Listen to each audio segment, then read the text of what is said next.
The big question remains about the quarterbacks at the top. Where does Tua go? At most sports books right now, Oregon quarterback Justin Herbert has jumped in front of Tua as the favorite to be the second quarterback off the board. Could it happen? Of course it could happen, and Tua's college coach Nick Saban knows it well. He was interviewed by the Wall Street Journal. He said he thinks it would be a mistake for teams to pass on Tua.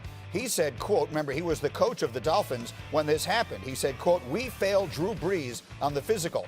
That's why he's not Miami's quarterback. The sky is the limit for Tua. I don't think any of the questions with Tua have to do with his ability to throw the ball and to be effective. So, Dan Graziano, let me come quickly back to you here. As far as what you're hearing right now, Tua or Herbert, which do you expect to be the second quarterback off the board tomorrow night? If I had to put a bet down right now, I think I would bet on Tua, but I'm not 100% sure. I think he ends up being Miami's guy in the end. So I would say he's probably the guy that goes first. And that would be Miami. So no trading up. You look at it 5 for Tua and then reasonably 6 to Herbert in the Chargers. Does that feel like right now the way you anticipate it going?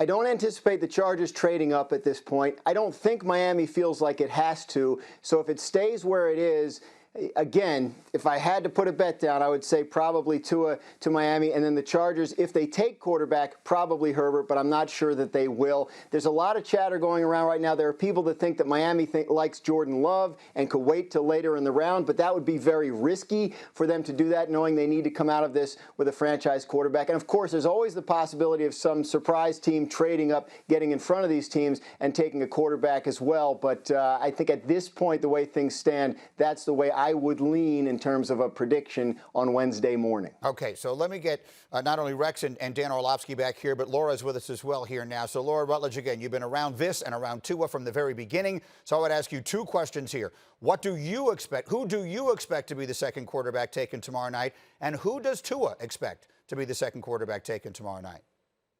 Well, as you heard Graziano just saying, it's so hard to figure this out right now. And this happens every year in the draft. I think it's particularly odd this year just because of the current situation in our country right now. And right now, if you pin me down, I would have to say that I think Herbert might go before Tua, and then Tua would go right after him at that 6th pick. And as for what Tua thinks and the people around him, the people close to him, they are at this point very comfortable with every single thing that they've put out there as far as revealing that he has nothing to hide with his injury situation. They also continue to say the teams that have been positive from the get-go are still positive. They've gotten great feedback from his interviews. We haven't talked that much about that. It's been mostly around the injury situation, but there were always going to be teams that were not going to be willing to take the risk on Tua and therefore say, you know what, he's not in the mix for us. But the teams that have been willing and are absolutely in love with the way that he throws the football and the way that he could offer up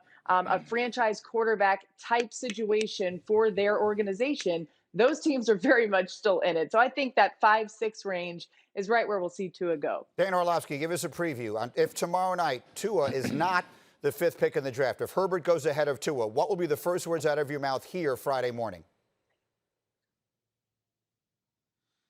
I'm shocked but happy for Tua. You know, I started thinking about this more and more over the past couple of days, Greeny. If I'm Tua and if I'm Tua's family and his camp, I want Justin Herbert to go ahead of me. The more that I slide down, the more likely that I'm going to a better team. I mean, if you look at the 5th and the 6th pick, what team is ready to win more right now? What team has more young stars on it between the Dolphins and the Chargers? The Chargers. And so if I'm Tua, I'm gladly going to fall to number 6 and allow Justin Herbert to go to the 5th pick of the Miami Dolphins. And I go to a team that is much more capable to surround me with young talent. And so I'll be shocked. I'll say it again. I will be shocked if an NFL team sits there and goes, I'm going to go up there looking for a walk. That's what the Miami Dolphins are willing to go take their swing. They want to take a walk instead. So I would be shocked, but I'd be happy for Tua. Rex, I've got 30 seconds here. If you're the coach and you've got that 5th pick tomorrow night, what are you saying to your general manager you want him to do with that pick at number 5 tomorrow? Well, I would take Tua, but again, it's because of the fact you have 3 first-round picks. A team with just 1 first-round pick may very well pass on Tua. So to me, that's what it is. The doctor reports are going to be what they're going to be. I heard on this show last year when Tua got hurt. It's funny how Dan talked about how this could help because he can actually go to a better football team. In fact, somebody had said that he could go to the Chargers even back in those days. Oh, that's right, that was me. I hope I'm right. I hope he goes to the Chargers. Again, I'm right again. Imagine that. But I hope he goes to the Chargers. I don't think so. I think he goes to the Dolphins, though. Thank you for watching ESPN on YouTube. For live streaming sports and premium content, subscribe to ESPN+.